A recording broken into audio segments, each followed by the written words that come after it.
You are about to enter the most documented haunted house in America, a place so terrifying that the U.S. Department of Commerce officially recognizes it as genuinely haunted. The Whaley House in Old Town San Diego has been investigated by every major paranormal team on television, and what they found will keep you up at night. This is not legend. This is not folklore. This is documented history with spirits that still walk among us today. And trust me, after hearing what happened here, you will understand why these souls can never rest. Before a single brick was laid, before Thomas Whaley even dreamed of building his grand mansion, this plot of land in Old Town San Diego had already been cursed with death. It was September 18th, 1852, and a crowd gathered in the dusty streets to witness justice being served. Or what passed for justice back then. A tall, blond man named James Robinson, nicknamed Yankee Jim, was about to pay the ultimate price for stealing a rowboat. Yes, you heard that right, a rowboat. Yankee Jim was a French-Canadian standing over 6 feet 3 inches tall, with boots that made him even taller.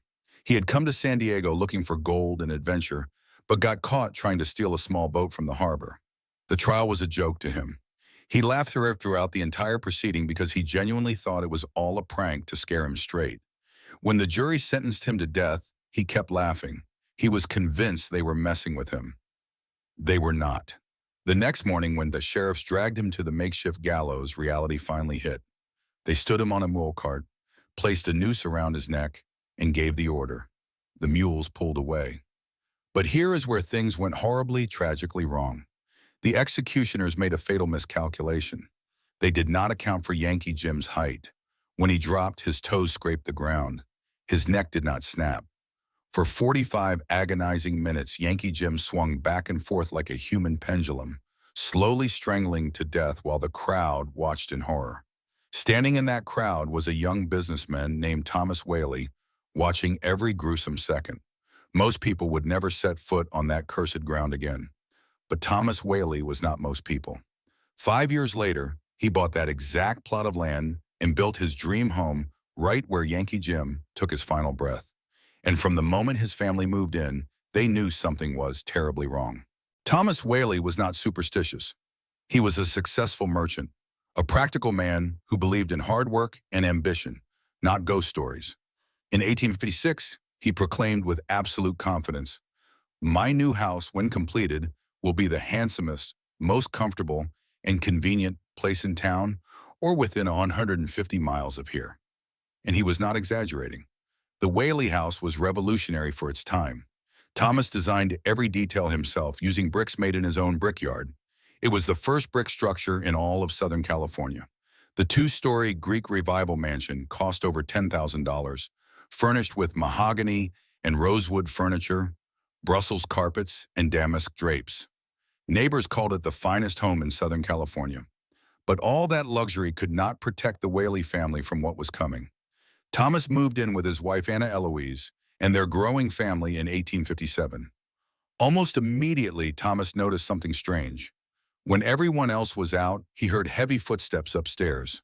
Not light footsteps, heavy, deliberate boot steps, like a large man pacing back and forth. Thomas would rush upstairs to investigate. Nobody was there. Every single time. It did not take long for Thomas to connect the dots. Those footsteps sounded exactly like heavy work boots. The kind a 6'3" man would wear. The kind Yankee Jim wore when he died just feet below where Thomas now slept.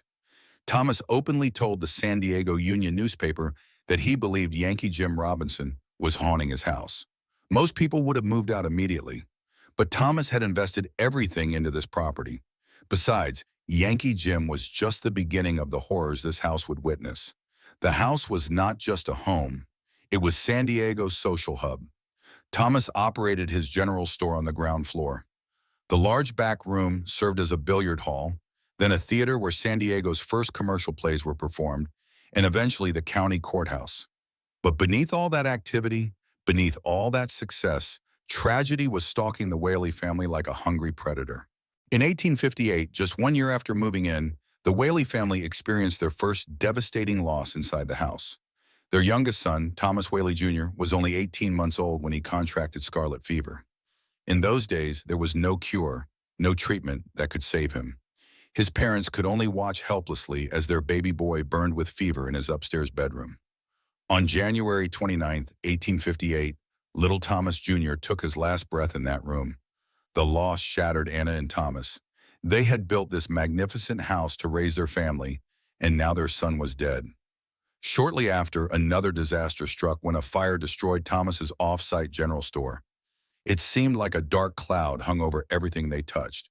Heartbroken and desperate for a fresh start, the Whaleys left San Diego in 1859 and moved to San Francisco. They hoped distance would help them heal. But you cannot run from a haunted house. Eventually, it calls you back. By 1868, the Whaley family returned to their Old Town mansion. Thomas had rebuilt his fortune, and the family now included 5 surviving children. They reopened the house with renewed hope. For a while, life seemed good. The house bustled with activity again. Thomas rented out the large back room to San Diego County as a courthouse. Life was finally getting back to normal. Or so they thought. But visitors to the house today report something chilling. In that same upstairs bedroom where baby Thomas died, people hear the sounds of a child crying. Not a recording, not the wind, actual crying that moves through the room. Some hear giggling and the patter of tiny footsteps running up and down the stairs when no children are present. Museum staff have investigated these sounds countless times. There is never a physical child there, just the sound of one who refuses to leave his home. And there is more. Multiple witnesses have reported seeing a small dog, a fox terrier, running through that same room and out into the yard. The Whaleys did own a dog, a beloved fox terrier that was part of the family. Apparently, even the family pet is still making its rounds through the house, keeping watch over baby Thomas after all these years. If that does not give you chills, wait until you hear about what happened to their daughter. On January 5, 1882, the Whaley House hosted a double wedding celebration. 2 daughters were getting married on the same day. Anna Amelia married her first cousin, and Violet Eloise Whaley, the beautiful 19-year-old with a gift for music, married a charming man named George T. Bertolacci. It should have been the happiest day of Violet's life. Instead, it was the beginning of her nightmare. George Bertolacci was a con artist and a liar. He had specifically targeted Violet because he believed the Whaley family had a fortune he could get his hands on. 2 weeks into their honeymoon, while traveling by rail to the East Coast, George abandoned Violet completely. She woke up one morning and he was gone. Just gone. He left her stranded, alone, unchaperoned, and humiliated. In Victorian society, this was not just embarrassing. It was social death. A proper lady did not travel unchaperoned with a man, and now Violet had to return home alone after being abandoned by her brand new husband. The scandal rocked San Diego. People whispered behind her back. Former friends turned away. Even though Violet was the victim, society blamed her.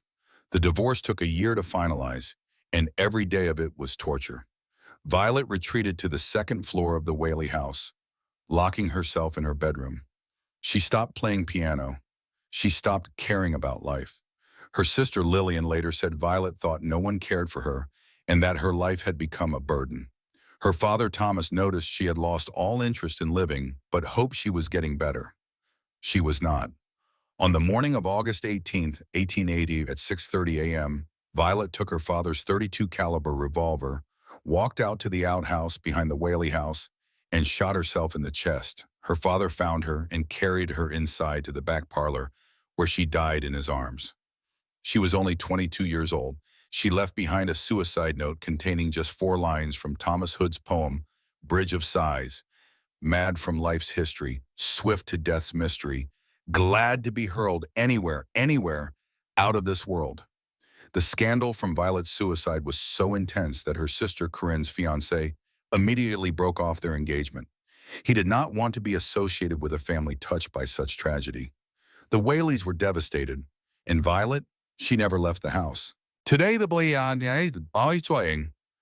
Whaley House is one of only 2 homes in California officially recognized by the U.S. Department of Commerce as authentically haunted. It opened as a museum in 1960, and from day one, the encounters began. This is not some tourist trap with special effects. These are real documented experiences from visitors, museum staff, police officers, and paranormal investigators. Let us start with Yankee Jim. Remember him? The man who died slowly on this property? His presence is the most consistent. Visitors walking through the archway between the music room and parlor, the exact spot where the gallows stood, report feeling a sudden constriction in their throat, a choking sensation that appears out of nowhere and vanishes just as quickly. That archway is directly below where the upstairs floorboards creak with heavy footsteps that nobody makes. Thomas and Anna Whaley have both been seen multiple times. Thomas appears at the top of the staircase, wearing his black coat and wide-brimmed hat, his face turned away from viewers before he fades. Anna has been spotted in the parlor wearing a long green gingham gown and out in the garden tending to flowers. Workers closing up for the night have looked back at the house to see a figure staring down at them from an upstairs window. When they go back to check, nobody is there. The music room has its own activity. The organ, which still works and is original to the house, sometimes plays by itself. Visitors hear turn-of-the-century songs drifting through empty rooms. The crystal ornaments hanging from the lamp in that room have been observed swinging on their own, while all other crystals remain perfectly still. And there is the smell. Anna's favorite French perfume will suddenly fill a room and then disappear seconds later. Thomas's cigar smoke does the same thing. But Violet might be the most active spirit in the house. Police have responded to 911 calls, reporting a woman crying at the Whaley House late at night. When officers arrived, they find no one. One retired police officer wrote in a private letter that 30 years ago, he responded to a call and saw a woman in period clothing in the back of the house. When he asked if she was okay, she turned, smiled at him, and vanished. Multiple visitors have photographed what appears to be a young woman on the second floor. Staff and visitors feel intense sadness in the areas where Violet spent her final days. Cold spots appear out of nowhere on the second floor, especially on the 9th step of the staircase, the exact spot where Anna Whaley was held at gunpoint during the courthouse records robbery in 1871. The house has been featured on Ghost Adventures, BuzzFeed Unsolved, and countless paranormal shows.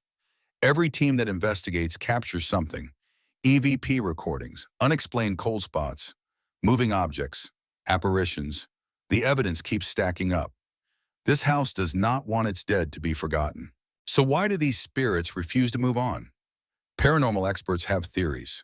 The land itself was cursed from the beginning. Building a family home on an execution site was asking for trouble. Yankee Jim died violently, unjustly, and in agony. That kind of death leaves an imprint. Baby Thomas never got to grow up. He died in the only home he ever knew at just 18 months old.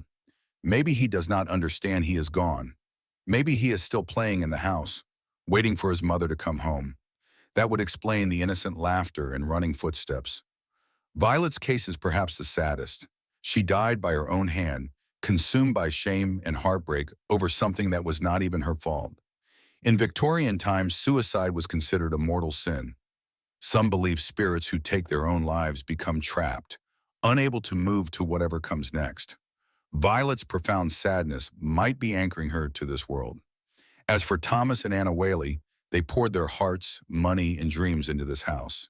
They raised their children here, buried their children here, lived through an unspeakable tragedy within these walls. Maybe they cannot imagine existing anywhere else. The house is not just where they lived, it is who they were. The Whaley House stands today as proof that some places hold on to their past. The walls remember, the floors remember, and the dead, they definitely remember. You can visit the house yourself. Tours run daily and nightly. But be warned, you might leave with more than just historical knowledge. Hundreds of visitors have photographed things they cannot explain, felt things that should not be possible, heard voices whispering names in empty rooms. The most haunted house in America is not some special effects attraction. It is real history, real tragedy, and real spirits who have nowhere else to go. They built their lives in that house. They died in that house. And they will remain in that house long after we are all gone.